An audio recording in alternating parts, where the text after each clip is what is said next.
Biotechnology हे जे 9th unit आहे 12th NCERT मधलं, त्याच्याबद्दल आपण आज डिस्कस करणार आहे.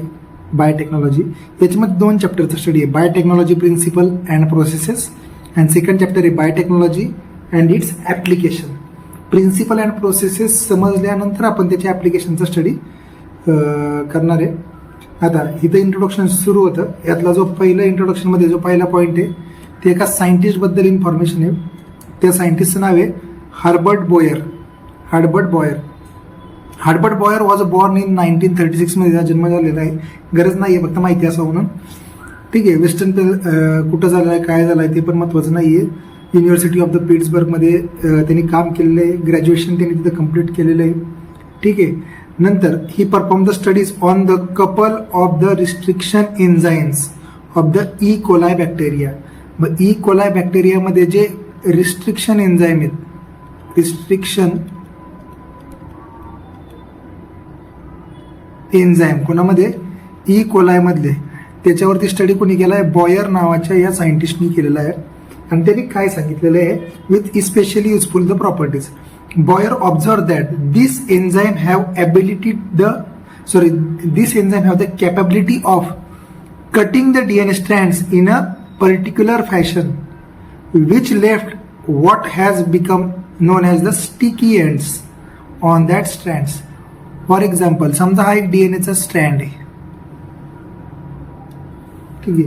रिस्ट्रिक्शन एन्झाईमचं काम काय आहे? रिस्ट्रिक्शन एन्झाईम ह्या डीएनएच्या पर्टिक्युलर स्ट्रँडला एका पर्टिक्युलर पोझिशनला कट करतं. काय करते? एका पर्टिक्युलर पोझिशनला कट करायचं काम हे रिस्ट्रिक्शन एन्झाईम करतं.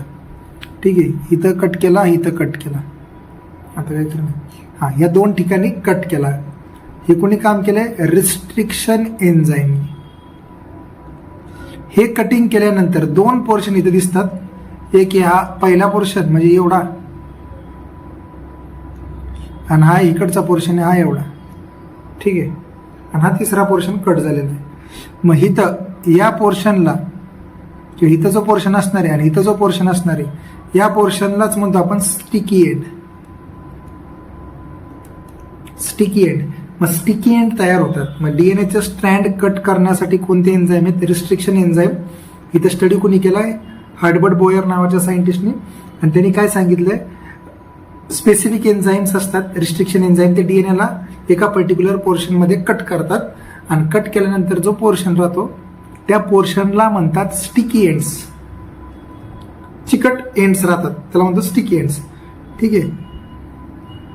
ठीक आहे. नंतर काय म्हणलं, this discovery in turn led to the rich and rewarding conversation in the Hawaii एक देश आहे जो अमेरिकेच्या जवळ आहे. तिथं बेट आहे, ते बेट. ठीक आहे. नेमली स्टॅनले कोहन. मग ह्यांनी काय केलं, कन्व्हर्सेशन केलं. कोणी? बॉयर नंतर जो सायंटिस्ट आला त्याचं नाव आहे Cohen. Cohen had been studying the small ringlets of the DNA called as a plasmid. मग प्लाझमिडचा स्टडी करणारा कोण आहे? 2 नावं इथं आली. कोहेन यांनी काय केलं, रिस्ट्रिक्शन एन्झाईम जे आहेत कोणामधले, ई कोलाय बॅक्टेरियामधले, ई कोलाय मधल्या रिस्ट्रिक्शन एन्झाईमचा स्टडी केला.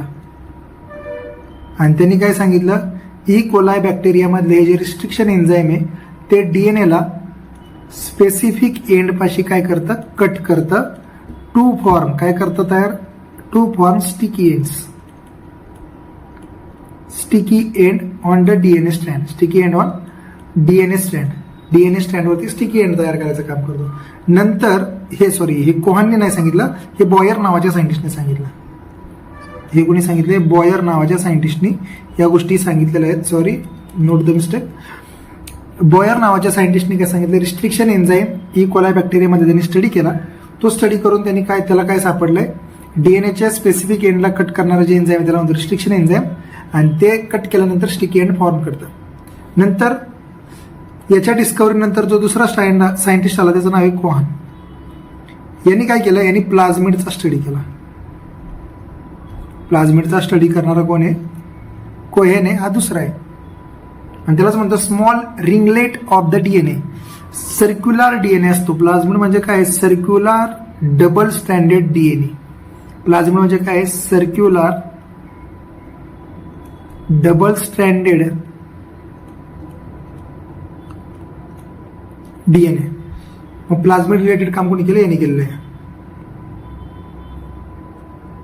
ठीक आहे. नंतर काय म्हणलेलं, Cohen had develop the method to removing this plasmid from the cell. त्या सेलमधून प्लाझ्मिड रिमूव्ह केला. सेलमधून प्लाझ्मिड रिमूव्ह करण्याची प्रोसेस कोणी दिली? या कोहेन नावाच्या सायंटिस्टने. ठीक आहे. आणि ते कोहेननी काय केलं? प्लाझ्मिड त्या सेलमधून काढला आणि दुसऱ्या सेलमध्ये टाकलेला आहे. ठीक आहे. आणि रिकॉम्बिनंट डीएनए, आता म्हणजे फॉर एक्झाम्पल हा प्लाझ्मिड आहे, हा एका मोठ्या सेलमध्ये प्रेझेंट आहे, हा त्या सेलमधून बाहेर काढला, याच्यावरती रिस्ट्रिक्शन एन्झाईम वापरलं, इथं कटिंग केलं त्यांनी. कटिंग केल्यानंतर इथं काय झालं? स्टिकी एंड राहिले. त्या स्टिकी एंडवरती डिझायर डीएनए टाकला पाहिजे तो, आणि तो डिझायर डीएनए इथं ऍड केला. यालाच म्हणलं रिकॉम्बिनंट डीएनए. मग रिकॉम्बिनंट डीएनए मध्ये महत्वाचं दोघांनी काम केलेलं आहे. ठीक आहे. आणि याच्यातूनच रिकॉम्बिनंट डीएनएची कन्सेप्ट जे बायोटेक्नॉलॉजीमध्ये शिकले जाणार आहे त्याचा स्टडी आहे. मग इथं फक्त महत्वाचं एकच आहे, बॉयरने काय केलं, कोहेनने काय केलं, प्लाझ्मिड रिलेटेड काम केलं, बॉयरने रिस्ट्रिक्शन एन्झाईम रिलेटेड काम केलं. एवढं लक्षात ठेवलं तरी मोर दॅन सफिशियंट आहे. नंतर आहे टॉपिकचं इंट्रोडक्शन. टॉपिकच्या इंट्रोडक्शनमध्ये जर बघितलं, बायोटेक्नॉलॉजी प्रिन्सिपल अँड प्रोसेसेस, टॉपिकचं नाव आहे biotechnology principle and processes. Biotechnology त्या 3 पॉईंटचा स्टडी आहे. Principle of biotechnology, tools of the recombinant DNA technology, processes of the recombinant DNA technology. Processes, tools आणि principle. Principle, tools, process. Principle, tools, process याचा study आपण करणार आहे. 1 by 1 एक point cover up करून घ्यायचं आहे. Let us start the chapters. Right. So biotechnology principle and process. Biotechnology principle and process. पहिला पॅराग्राफ काय म्हणतो? Biotechnology deals with the technique of using living organism or enzymes from the living organism to produce products and processes useful to the human. म्हणजे काय? बायोटेक्नॉलॉजीमध्ये याच्यामध्ये living organism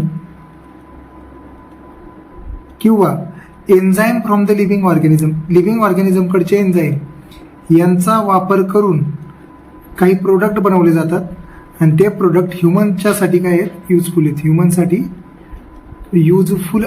ह्युमनसाठी useful असे product बनवले जातात. कशामध्ये? In biotechnology. ठीक आहे. आणि हे जे रेड पेनने जे डिनोट करतोय ते नोटबुकमध्ये आलं पाहिजे.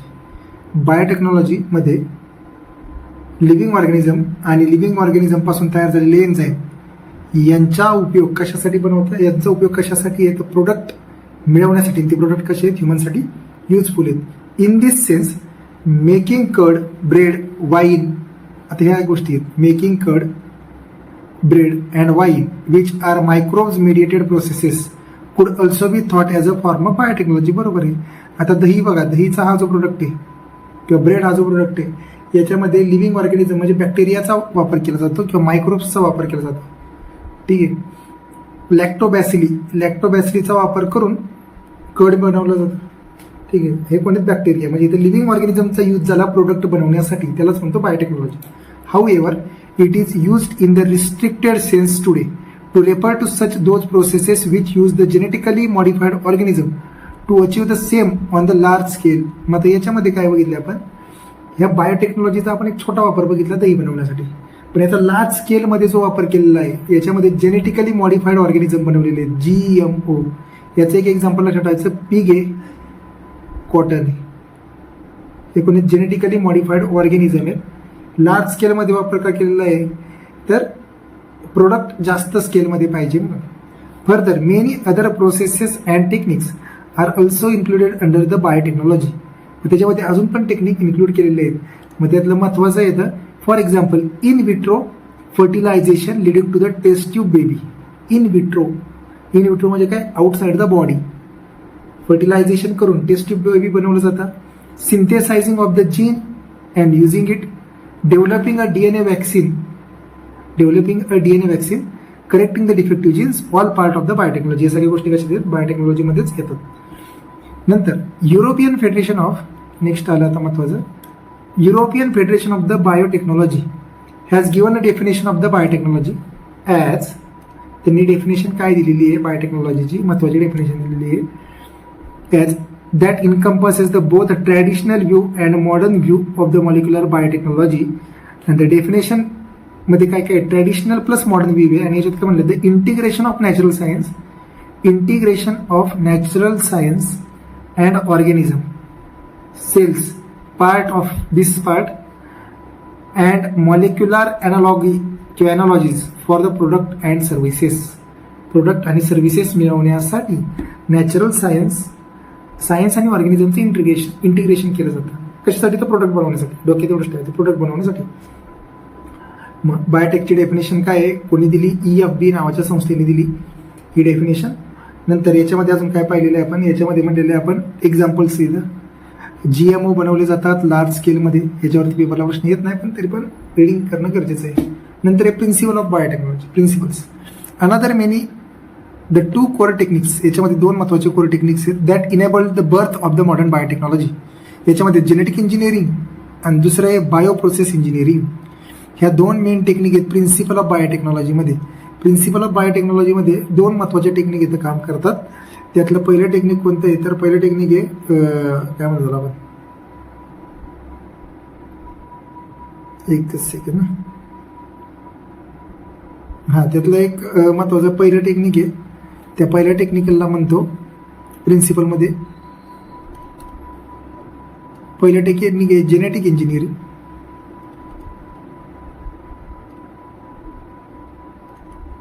आणि सेकंड टेक्निक आहे बायोप्रोसेस इंजिनिअरिंग. ठीक आहे. जेनेटिक इंजिनिअरिंगमध्ये काय बघा टेक्निक, जेनेटिक म्हणजे जीनच्या बाबतीत आहे. मग DNAचा जो फंक्शनल पार्ट आहे त्याला म्हणतो जीन. त्या DNAच्या त्या पोर्शनला अल्टर करणं किंवा त्या जीनला अल्टर करणं आणि त्याला अल्टर करून त्याला होस्ट ऑर्गॅनिझममध्ये पाठवणं and thus change the phenotype of the host organism. Gene change करणं किंवा अल्टर करून त्याला होस्टमध्ये ट्रान्सफर करणं. होस्टमध्ये काय केलं जातं? ट्रान्सफर केलं जातं. आणि होस्टचा जो फिनोटायपिक मेकअप आहे, फिनोटाईप एक्सटर्नल अपीरन्स, तो काय होणार? चेंज होणार. याला म्हणतो आपण जेनेटिक इंजिनिअरिंग. याला काय म्हणतात? Genetic engineering. दुसरं आहे bioprocess engineering. Maintenance of the sterile ambience. Sterile म्हणजे काय? नो बॅक्टेरियाज, म्हणजे असं एन्व्हायरमेंट ज्याच्यामध्ये कोणताच मायक्रोब्स नाहीये. No microbes area. No microbes area हा जो आहे तो असतोय in a chemical engineering processes to enable the growth of the only desired microbes in the large quantity for the manufacturing of the biotechnological products like antibiotics, vaccine आणि enzymes. मग antibiotic, vaccine आणि enzymes हे बनवण्यासाठी कोणतं technique वापरतात? तर bioprocess engineering वापरतात. ठीक. बायोप्रोसेस इंजिनिअरिंगमध्ये काय करतात? स्टराईल एन्व्हायरमेंटला मेंटेन करायचं काम केलं जातं जेणेकरून जे पाहिजे तेच बॅक्टेरिया उगवणार आणि जे नको आहेत ते उगवले जाणार नाहीत. ठीक आहे. हे झालं बायोप्रोसेस इंजिनिअरिंग. मग प्रिन्सिपलमध्ये दोन महत्वाचे प्रिन्सिपल आहेत. जेनेटिक इंजिनिअरिंग हा एक प्रिन्सिपल आहे आणि दुसरा प्रिन्सिपल आहे बायोप्रोसेस इंजिनिअरिंग. याच्यावरती पण पेपरला प्रश्न विचारला जाऊ शकतो. ठीक आहे. नेक्स्ट पॅरेग्राफ इथं सुरू होतं. You probably appreciate the advantage of the sexual reproduction over the asexual. बरोबर आहे. The former provide the opportunities for the variations. Sexual रिप्रोडक्शनमध्ये काय होते? महत्वाचं व्हेरिएशन्स होते जे असेक्शुअल रिप्रोडक्शनमध्ये व्हेरिएशन होऊ शकत नाही. And formulation of the unique combination of the genetic setup, some of which may be beneficial to the organism as well as the population. Asexual reproduction preserve the genetic information. महत्वाचं asexual reproduction preserve the genetic information while sexual reproduction permits the variation. Important line ही, याच्यावरती पेपरला प्रश्न येऊ शकतो. Asexual reproduction काय करते? Asexual reproduction genetic इन्फॉर्मेशनला स्टोअर करते, प्रिझर्व करते. तर सेक्शुअल रिप्रोडक्शनमुळं व्हेरिएशन्स येत आहेत. काय येत आहेत? व्हेरिएशन्सला ते परमिशन देत आहेत. Traditional hybridization procedures use in plant and animal breeding very often lead to the inclusion and multiplication of the undesirable genes along with the desired genes. म्हणजे ट्रॅडिशनल व्ह्यू होता किंवा ट्रॅडिशनल टेक्निक ज्यावेळेस use करायचे त्यावेळेस अनडिझायर्ड part पण replicate व्हायचा, तो पण जास्त प्रमाणात सापडला जायचा डिझायर्ड सोबत. The technique of the genetic engineering which includes the creation of creation of the recombinant DNA, use of the gene cloning and gene transfer overcome this limitation.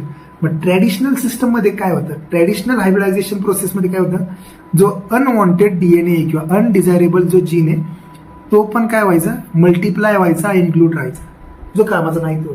पण रिकॉम्बिनंट डीएनए टेक्नॉलॉजीमुळे काय झालंय, हे लिमिटेशनला काय करू शकलोय, ओव्हरकम करू शकलोय. ठीक आहे.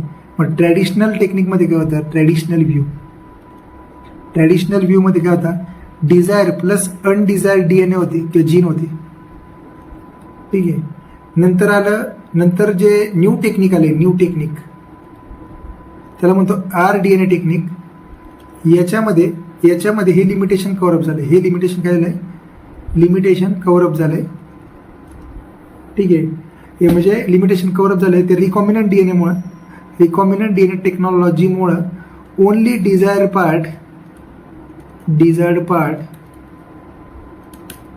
पार्ट हाच मल्टिप्लाय केलेला आहे, किंवा desired gene without introducing the, मग याच्यामध्ये अनडिझायर्ड जीनचा काही संबंध नसणार आहे. Only desired set of the genes are formed in large scale किंवा लार्ज अमाऊंट. ठीक आहे. नंतर क्लोनिंग, आता नंतर टूल्स वगैरे पण सुरू होतील. आतापर्यंत आपण इथं आलेलो आहे नाही का, पुढे गेलो.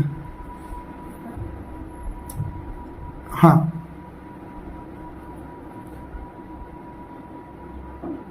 नेक्स्ट पॅराग्राफ सुरू होतं. Do you know the likely fate of the piece of the DNA which is somehow transferred in to the alien organism? Most likely this piece of the DNA would not able to multiply itself in the progeny cell of the organism. बरोबर आहे. ठीक आहे. But when it get integrated in to the genome of the recipient it may be multiplied and be inherited along with the host DNA. ठीक आहे. This is because the alien piece of the DNA has become a part of the chromosome and which has the ability to replicate. In the chromosome, there is a specific DNA sequence called as origin of replication, which is responsible for the initiating the replication. Therefore, for the multiplication of any piece of the alien piece of the DNA, another, in an organism, it need to be the part of the chromosome, which has a specific sequence known as the origin of the replication. Origin of the replication आहे sequence त्यांच्याकडे पाहिजे. मग आता हे जे बोललो आतापर्यंत याच्यामध्ये जर बघितलं तर याच्यामध्ये काय म्हणायचं, समजा एखादा फॉरेन डीएनए, त्यालाच आपण म्हणतो एलियन डीएनए. समजा हा पर्टिक्युलर एक फॉरेन डीएनए, एकच सेकंद, हा डीएनए, हा ऑर्गॅनिझम आहे, ऑर्गॅनिझमच्या सेलमधला हा न्यूक्लियस आहे. ठीक आहे. ज्यावेळेस हा फॉरेन डीएनए एखाद्या ऑर्गॅनिझमच्या बॉडीमध्ये टाकू, ठीक आहे, होस्टच्या बॉडीमध्ये टाकू, त्यावेळेस हा जो डीएनए, हा पर्टिक्युलर डीएनए तो सेल्फ मल्टिप्लिकेशन शो करणार नाही. सेल्फ मल्टिप्लिकेशन किंवा रेप्लिकेशन शो करणार नाही, कारण तो क्रोमोझोमचा पार्ट नाहीये. तो कोणाचा पार्ट नाहीये, क्रोमोझोमचा पार्ट नाहीये. मग पण ज्यावेळेस ह्याला आपण क्रोमोझोमच्या आतमध्ये म्हणजेच न्यूक्लियसमध्ये, न्यूक्लियस म्हणजे काय आहे, क्रोमोझोमल डीएनए न्यूक्लियसच्या आतमध्ये असतो. ज्यावेळेस ह्या फॉरेन डीएनए त्यालाच म्हणू शकतो आपण एलियन डीएनए, ज्यावेळेस ह्या एलियन डीएनएला आपण जिनोममध्ये ऍड करू, कशामध्ये ऍड करू, जिनोममध्ये ऍड करू, त्यावेळेस तो रेप्लिकेशन शो करणार आहे. रिप्लिकेशन शो करणार आहे म्हणजेच काय होणार, तर सेल्फ मल्टिप्लाय होणार आहे. मग यावरनं हेच सांगायचंय, फॉरेन डीएनएला किंवा एलियन डीएनएला जिनोममध्ये टाकलं की तो सेल्फ मल्टिप्लाय होऊ शकतो, फक्त त्या फॉरेन डीएनएकडं किंवा त्या एलियन डीएनएकडं ओरिजिन ऑफ रेप्लिकेशन पाहिजेत, ओरिसाइट्स प्रेझेंट पाहिजेत. ओरिजिन ऑफ रेप्लिकेशन, जिथून रेप्लिकेशन सुरू होणार आहेत, ओरिजिन ऑफ रेप्लिकेशन, कारण की तो रिप्लिकेट होणं पण गरजेचं आहे. ठीक आहे. नेक्स्ट आहे, डायरेक्ट एंडलाच आहे का, ठीक आहे. नेक्स्ट पॉइंट आहे, मग हे पुढे गेलो सगळं पाहणार आहे, ओरिजिन ऑफ रेप्लिकेशन काय आहे ते सगळं. दस alien DNA is linked with, alien DNA link करतो आपण with the origin of replication, so that this alien DNA can replicate and multiply it self in the host organism. मग जो extra chromosomal DNA आहे त्या extra chromosomal DNA कडे कोणती site आहे, ओरी साईट आहे, जी एलियन डीएनए कडे नाहीये. मग त्या ओरी साईट सोबत ह्या एलियन डीएनए ला मिक्स केला. कोणता केला, एलियन डीएनए ला काय केलं, मिक्स केला किंवा लिंक केला. आणि लिंक केल्यानंतर तो काय करणार आहे, रेप्लिकेट होणार आहे, तो करणार आहे रेप्लिकेट होणार आहे. ठीक आहे. This can be called as the cloning or making the multiple identical copies of any template DNA. Any template DNA, एखाद्या पर्टिक्युलर डीएनएचा मल्टिपल कॉपीज बनवण्यासाठी याचा वापर केला जातो. ठीक आहे. नंतर let us now focus on the first instance of the construction of the artificial recombinant DNA molecule. Artificially recombinant DNA molecule कसा बनवायचा त्याच्यावरती आता पाहतोय आपण, त्याच्याकडे लक्ष देतोय. ठीक आहे. Artificial recombinant DNA molecule. The construction of first recombinant DNA emerged from the possibility of the linking a gene encoding a antibiotic resistance with the native plasmid. Antibiotic resistance. Antibiotic ही काय एक मेडिसिन आहे. Medicine विरुद्धचा, कुणाच्या विरुद्धचा, medicine विरुद्धचा resistance. मग ते medicine टाकलं तरी याला काय फरक पडणार नाही. मग आणि इथं महत्वाचा कोण आहे, मेन प्लाझमिड आहे. मग त्या प्लाझमिड सोबत समजा हा एक प्लाझमिड आहे सर्क्युलर डीएनए, ह्या प्लाझमिडला कट केलं जातं, आणि त्याच्या जागी फॉरेन जो डिझायर डीएनए त्यालाच आपण म्हणतो डिझायर डीएनए किंवा त्यालाच म्हणतात फॉरेन डीएनए. हा फॉरेन डीएनए काय करतो, अँटीबायोटिक रेजिस्टन्स देतो, अँटीबायोटिक रेजिस्टन्स प्रोव्हाइड करायचं काम करतो. ठीक आहे. हा पिवळा कोण आहे, प्लाझमिड आहे. रेड कोण आहे, desire DNA. Plasmid, what is the plasmid is, plasmid is nothing but autonomously replicating circular extra chromosomal DNA. पूर्ण लाईन महत्वाची, ऑटोनॉमसली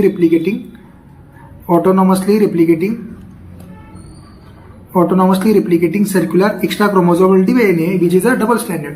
आणि तो प्लाझमिड कोणाचा आहे, सॅल्मोनेला टायफिम्युरियम. टायफॉइड आजार करणारी जी स्पेसिस आहे, बॅक्टेरिया आहे, त्या बॅक्टेरियापासून हा इंजेक्ट केलेला आहे. कोण, प्लाझमिड. मग प्लाझमिड कुणापासून घेतलेला आहे, सॅल्मोनेला टायफिम्युरियम प्लाझमिड. ठीक आहे. Stanley Cohen and Herbert Boyer accomplished this in the 1972 by isolating the antibiotic resistant gene by cutting out a piece of DNA from the plasmid, which was the responsible for the conferring the antibiotic resistance. ठीक है. The cutting of the DNA at a specific location become possible with the help of discovery of the restriction endonuclease enzymes. The cut piece of the DNA was then linked with the plasmid DNA. ठीक है. This plasmid DNA act as a vector to transfer the piece of DNA attached to it. You probably know that the mosquito acts as an insect vector to the transfer the malarial parasite into the human body. त्याचं human health and disease माहिती पाहणार आहे आपण. In this way, a plasmid can be used as a vector to deliver an alien piece of DNA into the host organism. प्लाझमिडच्या through टाकला जातो. Through. ठीक है. The linking of the antibiotic resistance gene with the plasmid vector become possible with an enzyme DNA ligase, कारण की ligase ने ते जोडायचं काम केलं जातं. ठीक आहे. Which acts on the cut DNA molecule joins their end, which acts on the and join पण ते करते ते. This makes a new combination of the circular autonomously replicating DNA created in vitro. In vitro म्हणजे कुठे ते बनवलंय, in vitro म्हणजे काय, outside the body, in the lab.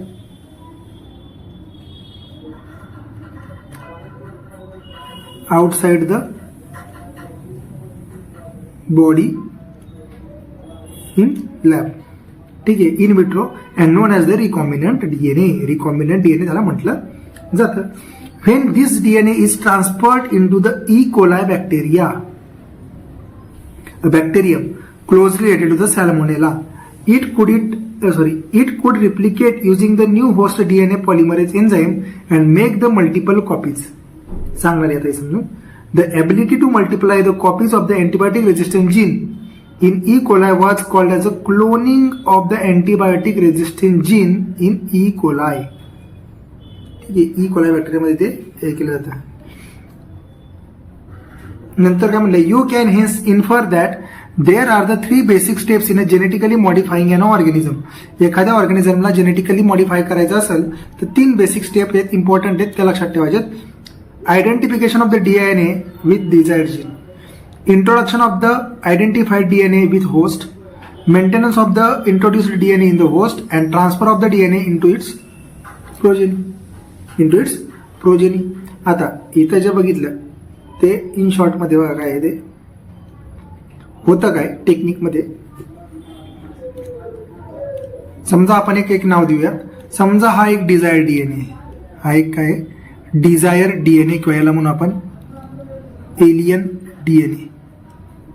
ठीक आहे, ह्या एलियन DNAला आपण एका प्लाझमिड बरोबर मिक्स करतो, म्हणजे करणारे पुढे जाऊन. समजा एक प्लाझमिड आहे, single circular autonomously replicating unit किंवा एक्स्ट्रा क्रोमोझोमल DNA, त्याला म्हणतो आपण प्लाझमिड. त्याला आपण काय म्हणतो, प्लाझमिड. काय केलं जातं बघा, प्लाझमिडवरती रिस्ट्रिक्शन एन्झाईम टाकलं जातं. प्लाझमिडवरती रिस्ट्रिक्शन एन्झाईम टाकलं जातं, म्हणजे याच्यावरती रिस्ट्रिक्शन एंडोन्यूक्लियस एन्झाईम, याच्यावरती रिस्ट्रिक्शन एंडोन्यूक्लियस एन्झाईम. त्यांनी होणार काय, हा असा कट होणार आहे, याच्यावरती दिसतो का कट. आणि हे पण जे DNA, हा DNA पण काय होणार आहे, कट होणार आहे. समजा हा DNA इथं असा कट, इथं कट पडला त्याच्या, हा DNA पण काय झालेला आहे, असा कट झालेला आहे. हे काम कोणी केलं, रिस्ट्रिक्शन एंडोन्यूक्लियस नावाच्या एन्झाईमने. नंतर या दोघांना जोडण्याचं काम, या दोघांची ऍडिशन किंवा दोघांना जोडण्याचं काम जे एन्झाईम करतं त्या एन्झाईमचं नाव आहे DNA लायगेज एन्झाईम. कोणतं, DNA लायगेज एन्झाईम. ते काय काम करतं, DNA लायगेज एन्झाईम ते काय काम करणार आहे, ते या 2 डिफरंट स्ट्रँडला जोडायचं काम करणार आहे. लाईक दिस, म्हणजे फॉर एक्झाम्पल हे स्ट्रक्चर आहे असं.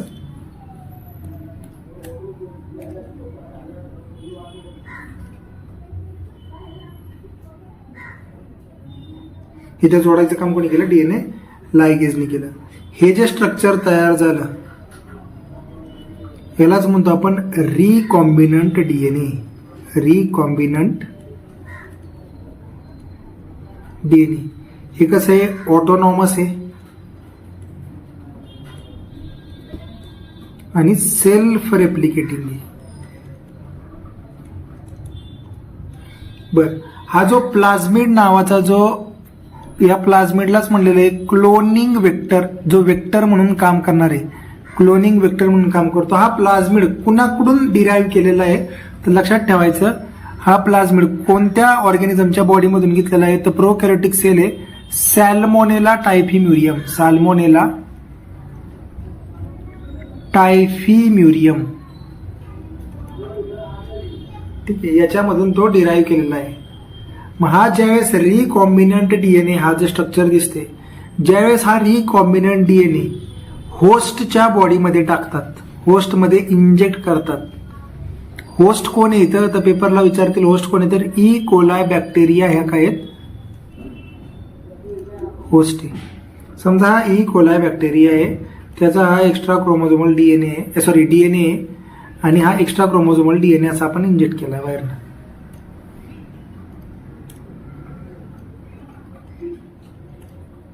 होतं काय, हा E. coli बॅक्टेरिया त्याच्या स्वतःला जवळजवळ 20 मिनिट्समध्ये मल्टिप्लाय करतो. त्याची रिप्रोडक्शनची कॅपॅसिटी फास्ट आहे, प्रोकॅरियोटिक सेल आहे. मग होतं काय, अशा number of copies of E. coli तयार होतात. नंबर ऑफ कॉपीज ऑफ काय तयार होणार आहेत, E. coli बॅक्टेरिया तयार होणार आहेत.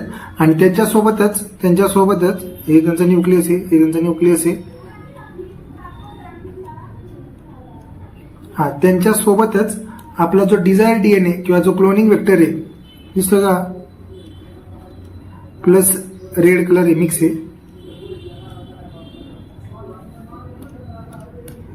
तो पण रेप्लिकेट होणार आहे. त्याच्या पण हे असं इथं असं अटॅच आहे समजायचं. मग इथं काय झालं, हा सिंगल वेक्टर होता, त्याच्यापासून मल्टिपल कॉपीज फॉर्म झाल्या. हे रिकॉम्बिनंट डीएनए टेक्नॉलॉजी आणि हा कोणी डिझायर प्रोडक्ट आहे, डिझायर, कारण की त्याला आपण मल्टिप्लाय करू शकलो. ठीक आहे. नंतर इथं काय म्हणलेलं आहे, there are 3 basic steps in the GMO करत असताना 3 महत्वाच्या बेसिक स्टेप्स आहेत. पहिली स्टेप आहे identification of the DNA of desired gene. Desired DNA identify करणं.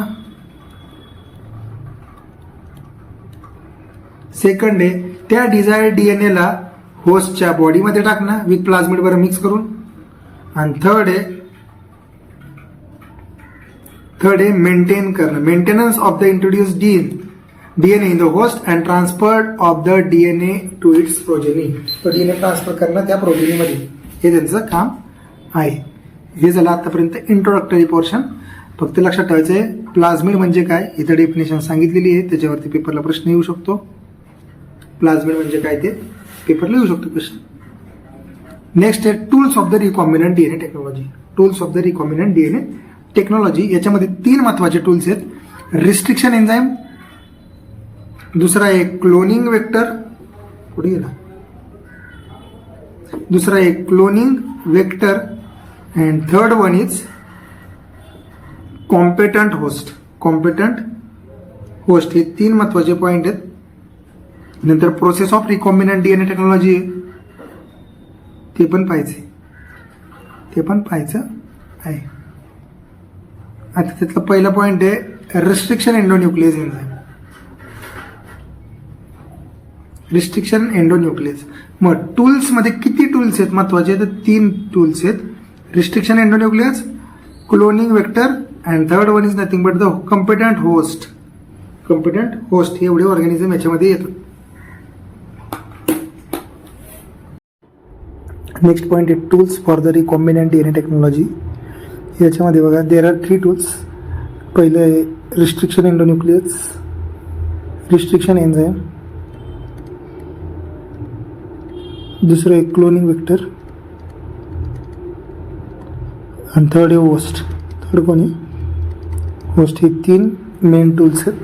आता त्याच्यामध्ये काय काय, रिस्ट्रिक्शन एन्झाईम 1963 मध्ये बघा, 1963 मध्ये 2 एन्झाईम हे आयसोलेट केले फॉर द, म्हणजे ते एन्झाईमचं काम काय होतं, बॅक्टेरियोफाज हा जो इकोलायमाला इन्फेक्ट करणारा बॅक्टेरिया व्हायरस आहे, त्याच्यामधून 2 एन्झाईम आयसोलेट केले 1963 मध्ये.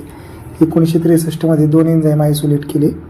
नंतर one of these added to the methyl group to the DNA with while the other cuts the DNA. The latter was called as a restriction endonuclease. म्हणजे 2 enzyme जे 1963 मिळालेले आहेत, 2 enzyme 1963 2 enzyme मिळाले. कुणामधून, बॅक्टेरियोफाजमधून. कुणामधून, बॅक्टेरियोफाजमधून. त्यातलं तो काय करत होता, एक काय करत होता, डीएनएला मिथिल ग्रुप ॲड करत होता, मिथिल ग्रुप ॲड करत होता. आणि दुसरं काय करत होता, डीएनएला कट करत होता. डीएनएला काय करत होता, डीएनएला कट करत होता. आणि त्यालाच म्हणलं रिस्ट्रिक्शन एंडोन्यूक्लियस. त्यालाच म्हणलं restriction endonuclease. The first restriction endonuclease was HIND2 whose functioning depend on the specific DNA nucleotide sequence was isolated and characterized 5 years later. It was found to be that HIND2 is always cut the DNA molecule at a particular point by recognizing the specific sequence of the 6 base pair. मग HIND2 recognition sequence कितीचा आहे, 6 base पेअरचा आहे. ठीक आहे. Recognition sequence म्हणजे काय, तिथे जाऊन हे अटॅच होणार आणि कट करणार. This specific base sequence is known as the recognition sequence for the HIND2. Recognition sequence असणारे प्रत्येक एन्झाईमचा प्रत्येक रिकग्निशन सिक्वेन्स वेगळा आहे. म्हणजे each enzyme have different recognition sequence. ठीक आहे. बिसाइड्स HIND2 त्याच्याजवळच today we know more than 900 plus restriction enzymes आहेत. आणि कुठून ते आयसोलेट केलेले आहेत, 230 प्लस बॅक्टेरियामधून ते आयसोलेट केलेले आहेत, 900-230. The convention for the naming this enzymes is the first letter of the name comes from the genus, second 2 letters comes from the species name of the prokaryotic cell wedge. हा ठीक आहे. आणि comes from the RY13 and इथं already सांगितलेलं आहे. R letters is derived from the name of the strain, कोणता strain इथे वापरला आहे, Roman number following the naming indicate the order in which the enzyme were isolated from the strain of the bacteria. मग नाव देत असताना एन्झाईमचं, restriction एन्झाईमचं नाव कसं दिलं जातं, पहिलं लेटर जीनसचं कॅपिटलमध्ये लिहितो, दुसरे 2 लेटर स्पेसिसच्या लेटरचे आहेत, तिसरं लेटर आहे स्ट्रेनचं नाव आणि नंतर आहे Roman number. The restriction enzyme belong to the larger class of the enzyme called as nucleases. कोणत्या क्लासमधून येतं, न्यूक्लिएजेस. न्यूक्लिएजेस 2 टाईपचे आहेत, exonucleases, endonucleases. Exonucleases remove the nucleotide from the end of the DNA आणि हे काय in the DNA, within the DNA ते काय स्पेसिफिक पोझिशनला कट करतो. कोणता, एंडोन्यूक्लियस.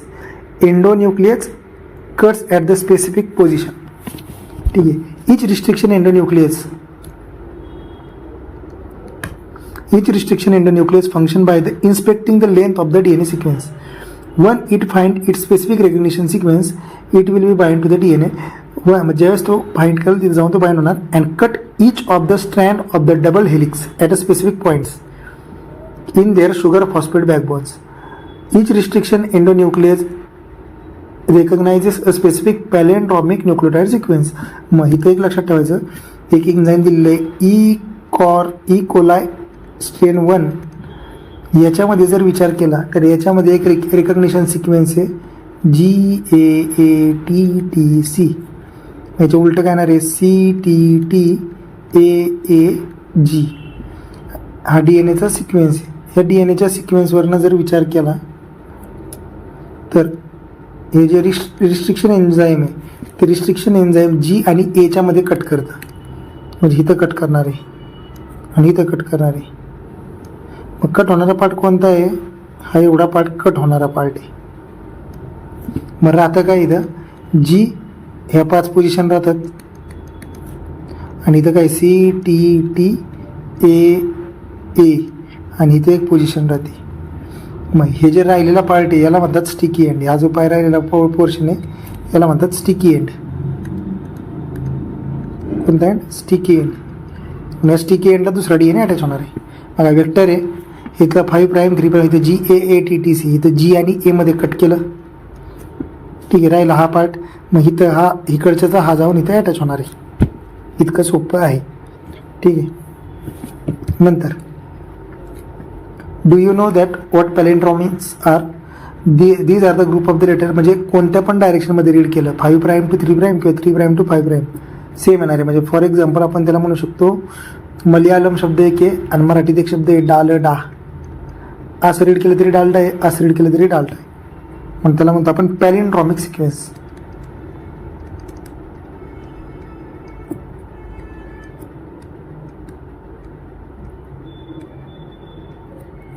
पॅलिंड्रोमिक सिक्वेन्स. पॅलिंड्रोमिक सिक्वेन्स कोणत्या पण डायरेक्शनमध्ये रीड केलं तरी रिडिंग सेमच येणार आहे. मलयालम, या मलयालममध्ये काय असं रीड केलं काय ना असं रीड केलं काय सेमच येणार. ठीक आहे. नंतर काय म्हणलेलं बघा, palindrome in DNA is a sequence of the base pair that read the same on the both strand when orientation of the reading keep the same. Orientation म्हणजे काय 5 प्राईम टू 3 प्राईम हे जर सेम ठेवलं तर ते दोन इकडून कोणत्या पण डायरेक्शनमधून वाचा सेमच असणार आहे. For example 5 prime to 3 prime read करत असताना काय GAATTC. इथून पण बघा 5 प्राईम टू 3 प्राईम रीड करत असताना काय GAATTC. जस्ट एक्झाम्पल म्हणून आता एक सिक्वेन्स घेतला आपण ATGC. हा 5 प्राईम आहे 3 प्राईम आहे. याच्या पुढं काय येणार आहे, याच्या पुढं काय येणार आहे TACG. आता असं रीड केलं तर काय येणार आहे ATGC आणि असं आलं काय ते GCAT म्हणजे हेच काय आहे आणि काय ATGC आहे. म्हणजे हा पॅलिंड्रोमिक सिक्वेन्स नाही आहे.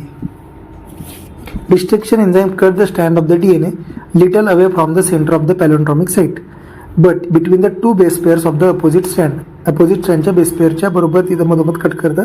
इथं G आणि A मध्ये करणार आहे, इथं G आणि A मध्ये तो कट करणार आहे. ठीक आहे. नंतर तिचे जे एंड राहतात त्याला म्हणतो स्टिकी एंड्स म्हणतो. बाकी पुढचं ऑलरेडी सांगितलेलं आहे. नेक्स्ट आहे हे, इथे जस्ट एक्झाम्पल दिलेलं आहे. आता इथं सेम रिस्ट्रिक्शन एन्झाईम वापरलं की कटिंग पण काय होणार सेम ठिकाणी होणार. हा जो इथला पार्ट आहे तिथे जाऊन जॉईन केला, हा वेक्टर आहे. हा फॉरेन DNA यातला डिझायर पार्ट घेतला आहे मिक्स केलं, याला म्हणतो रिकॉम्बिनंट डीएनए मॉलिक्यूल. आणि हा बॅक्टेरियाच्या बॉडीमध्ये ट्रान्सफॉर्म केला जातो. काय केला तो ट्रान्सफॉर्म. आणि ती सेल डिवाइड होती आणि मल्टिपल प्रोडक्ट मिळतो.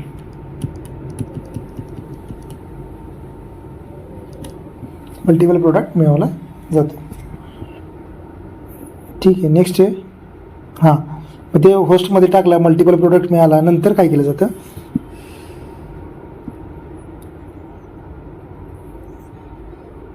Unless once cut the vector and source DNA with the same restriction enzyme. म्हणजे जर आपल्याला रिकॉम्बिनंट डीएनए बनवायचा असेल तर महत्त्वाचं लक्षात ठेवायचं, सेम रिस्ट्रिक्शन एन्झाईम वापरायचं.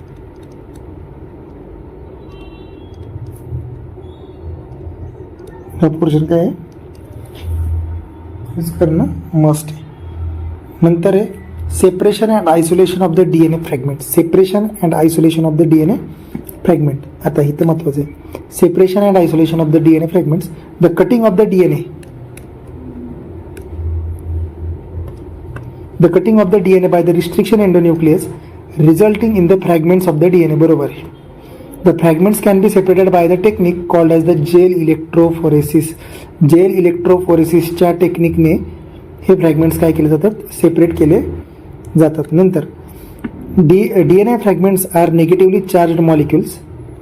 डीएनए वरती कोणते आहेत, निगेटिव्हली चार्ज्ड मॉलिक्युल आहेत. डीएनए मॉलिक्युल्स कसे आहेत, निगेटिव्हली चार्ज आहेत. They can be separated by the forcing them to move towards the anode. Anode म्हणजे काय आहे, मग इथं डीएनए वरती स्वतःवरती निगेटिव्ह चार्ज आहे, तो इथं निगेटिव्ह, इथं जर निगेटिव्ह चार्ज केला तर निगेटिव्ह रिपेल होणार आहे, म्हणजे हा काय करणार आहे, मुवमेंट शो करणार आहे. ठीक आहे. Nowadays the most commonly used matrix is agarose gel. मग इथं जे लिक्विड वापरलेलं आहे ते कुणाचं आहे, ॲगोरोजचं आहे. Which is obtain from the polymer extracted from the seaweeds. Agarose gel कुठून मिळवलेलं आहे, तर सी वीड्स पासून मिळवलेलं आहे. ॲगोरोज जेल कुठून मिळवलं, सी वीड्स पासून मिळवलेलं आहे ॲगोरोज जेल. ठीक आहे. The DNA fragment separate according to their size through the sieving effect providing the agarose gel. ठीक आहे. The separated DNA fragments can be visualized only after the staining the DNA with ethidium bromide. लक्षात ठेवायचं, डीएनएचा हा जो molecule आहे, DNA असतो colourless, DNA colourless negatively charge molecule. Colourless ना, त्याला कलर दिला जातो कोणाचा, इथिडियम ब्रोमाइडचा. Which follows exposure to the UV radiation. Ethidium bromide बरोबर स्टेनिंग करून त्याचं UV लाईटला त्याला एक्सपोज करावं लागतं कोणाला, डीएनएला. नेक्स्ट आहे नंतर you cannot see the pure DNA fragments in the visible lights without the staining. Visible लाईटमध्ये डीएनए दिसतच नाही. You can see the bright orange coloured bands of the DNA. कोणता कलर आहे, ब्राईट ऑरेंज कलर. कोणता colour आहे, bright orange colour. Ethidium bromide stained gel is exposed to the UV light. The separated bands of the DNA are cut out from the agarose gel and extracted from the gel piece. This step is called as the elution technique. आता हे जे fragments आहेत कुठे, ते ॲगरोज जेलमध्ये आहेत, ह्यांचं extraction करणं. ठीक आहे. यांना एक्स्ट्रॅक्ट करणं म्हणजे काय, त्यातून बाहेर काढणं, ॲगोरेजमधून रिमूव्ह करणं यालाच म्हणतो इल्युशन. इल्युशन म्हणजे काय, इल्युशन म्हणजे एक separated bands of the DNA are cut from the agarose जेलमधून कट करणं, सेपरेट करणं, त्याला म्हणतो इल्युशन. इल्युशन महत्वाचा पॉईंट आहे. इल्युशन.